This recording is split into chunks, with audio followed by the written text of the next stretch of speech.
আপনার আমলও বরবাদ হয়ে যাবে। যত নামাজ পড়েন, রোজা রাখেন, হজ করেন, ওমরা করেন, দান করেন, সাদাকা করেন, ওয়াজ মাহফিল করেন, ওয়াজ মাহফিল শুনেন, কোরআন তেলাওয়াত করেন, সব বরবাদ হয়ে যাবে এবং আপনি ক্ষতিগ্রস্ত হয়ে যাবেন। আপনার কোনো লাভ হবে না, আখিরাত পুরো বরবাদ হয়ে যাবে। আল্লাহর হক কোনটা?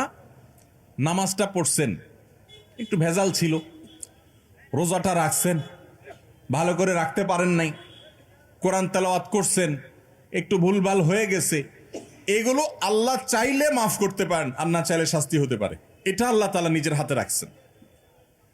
আর 3 নম্বর মামলা হলো তাওহীদে যদি ভেজাল থাকে, সেই মামলা। কেউ যদি শিরিক করে যায়, তাহলে এইটার ব্যাপারেও এই হাদিসে নবী সাল্লাল্লাহু আলাইহি ওয়াসাল্লাম বলেছেন যে কিয়ামতের ময়দানে আল্লাহ রাব্বুল আলামিন এই মামলা সম্পর্কে বলবেন, বিনা হিসাবে, বিনা শুনানিতে সরাসরি জাহান্নাম। যদি কেউ শিরিক করে, তাওহীদ এর উল্টাটা হলো শিরিক। তাওহীদের উল্টাটা কি ভাই? শিরিক।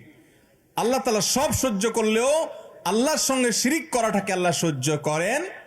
আল্লাহ কোরআনে বলেছেন, ইন্নাল্লাহা লা ইয়াগফিরু আন ইউশরাকা বিহি ওয়া ইয়াগফিরু মা দুনা যালিকা লিমান ইয়াশা। আল্লাহর সঙ্গে যদি কেউ শিরিক করে, আল্লাহ এইটা মাফ করবেন না। তবে শিরিক ছাড়াও অন্য কোনো অপরাধ করলে আল্লাহ যাকে ইচ্ছা তাকে মাফ করে দেন। এজন্য ভাইরা, আমরা শিরিক থেকে বেঁচে থাকবো তো ইনশাআল্লাহ। কখনো কোনো অবস্থাতেই আমরা শিরিক করব না, তাওহীদ ঠিক রাখবো। নবী করিম সাল্লাল্লাহু আলাইহি সাল্লামকে আল্লাহ তাআলা বলেছেন, হে রাসূল, ওয়ালাকাদ উহিয়া ইলাইকা ওয়া ইলাল লাযিনা মিন ক্বাবলিক, হে রাসূল, আপনার এবং আপনার আগে সমস্ত নবী রাসূলদের কাছে কমন ওহী পাঠানো হয়েছে, লা ইন আশরাকতা লা ইয়াহবাতান্না আমালুক ওয়া লা তাকুনান্না মিনাল খাসিরিন। যদি আপনিও শিরকে লিপ্ত হন, নবী তো কখনো শিরকে লিপ্ত হইতে পারবেন না, হবেন না, তিনি তো মাসুম।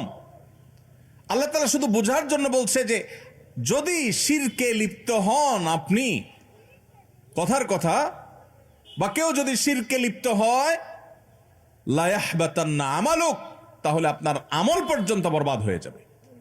নবীও যদি, নবী শিরকে লিপ্ত হতে পারেন না, যদি শিরকে লিপ্ত হয় তাহলে আল্লাহ রাব্বুল আলামিন বলেছে আপনার আমলও বরবাদ হয়ে যাবে।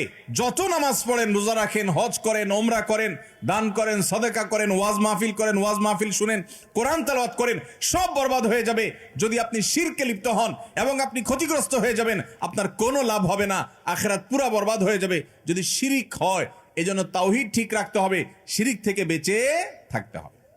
নবী করিম সাল্লাল্লাহু আলাইহি সাল্লাম বলেছেন, কোন মানুষ যদি আল্লাহর ইবাদতের মধ্যে কোনো পার্টনার সাব্যস্ত না করে, এখানে যদি কেউ কোনো প্রকার শিরিক না করে, কোনো প্রকার আল্লাহর তাওহীদের বিরোধী কাজ না করে, তখন আল্লাহর উপরে আবশ্যক হয়ে যায় এই লোকটাকে জাহান্নামের শাস্তি না দিয়ে জান্নাত দেওয়া। আল্লাহর হক হলো শিরিক ছাড়া আল্লাহর ইবাদত হবে, শিরিক ছাড়া আল্লাহর ইবাদত হবে। এটা কার হক? আল্লাহর হক। আপনি এই কাজটা করছেন তো আল্লাহর মেইন হক আদায় করে ফেলেছেন। আর আল্লাহর এই হক যদি কেউ আদায় করে, তখন বান্দার হক হয়ে যায় আল্লাহর কাছে তাকে জান্নাত দেওয়া। এই জন্য আমরা শিরক থেকে বেঁচে থাকবো তো ইনশাআল্লাহ। ভাইরা আমার, তাওহীদ এর কথা বলছিলাম যে তাওহীদ হলো আল্লাহর একত্ববাদ প্রতিষ্ঠা করা। আমরা গোলাম কার? আল্লাহর। যদি বলেন যে আল্লাহও লাগে সাথে ইল্লাহও লাগে, শিরিক হলো। কি হলো? শিরকি কথা হলো। ঈমান হয়তো এই ধরনের কথা ডাইরেক্ট চলে যাবে না, কিন্তু কথাটা জঘন্য। আমরা অনেক সময় বলি আগে আল্লাহ পিছে আপনি, মানে আল্লাহ তো আছেই, আবার আপনারও দরকার আছে। আল্লাহর কি ঠেকা আছে কোনো? আল্লাহ ডাইরেক্ট পারে না? পারে কি পারে না? আল্লাহ ডাইরেক্ট দেন না সাধারণত, সেটা ভিন্ন বিষয়, এটা আল্লাহর সিস্টেম। কিন্তু আল্লাহ কোনো কোনো সময় ডাইরেক্ট দেন। পৃথিবীতে বাবা ছাড়া সন্তান হয় না, কিন্তু আল্লাহ তাআলা হইয়ে দেখিয়েছেন না, দেখেন নাই? কে সে? ঈসা আলাইহিস সালাতু ওয়াস সালাম। তাহলে বোঝা গেল ঈমানদার, তাওহীদে বিশ্বাসী ঈমানদার, তিনি ইবাদত করবেন, ইলাহ বানাবেন শুধু কাকে? আল্লাহকে। এই জন্য যখন কসম হবে, এই কসম হবে কার নামে? শুধু আল্লাহর নামে। মায়ের কিরা, বাপের কিরা, দেশের কিরা, 14 গোষ্ঠীর কিরা, মাটির কিরা, তমুকের কিরা, আছে না নাই? কিরা খাওয়া, কসম খাওয়া আছে ব্রাহ্মণবাড়িয়াতে।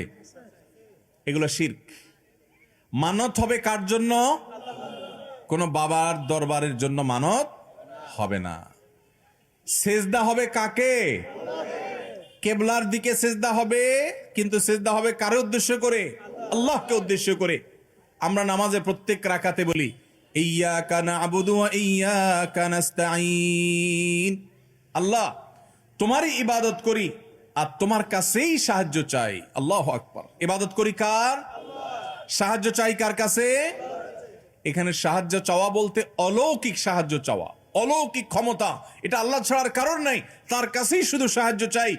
আর ইবাদত যখন করব শুধু আল্লাহকেই নিবেদন করব। সেজদা এটা ইবাদত নাকি ইবাদত না? বুঝেন না আপনারা? সেজদা কি ইবাদত না? ইবাদত, বড় ইবাদত। এই সেজদা কাকে হবে? যদি কেউ আল্লাহকেও সেজদা করে মসজিদে গিয়ে, আবার কোন কবরে গিয়েও সেজদা করে, কোন পীর সাহেব জীবিত হোক মৃত হোক ওনাকেও সেজদা করে, এটার নাম শিরক। এটার নাম কি? এই কাজ যদি কেউ করে সে মুশরিক হয়ে যায়, ইসলাম থেকে বের হয়ে যায়। তারে মানুষ মুসলমান মনে করতে পারে, আল্লাহর খাতায় সে মুসলমান থাকে না। কারণ যেই সেজদা সে আল্লাহকে নিবেদন করছে, একই সেজদা সে কবরওয়ালাকে নিবেদন করছে। এইটা আল্লাহ সহ্য করেন না কোরআনে, সেটা আল্লাহ বারবার বলেছে।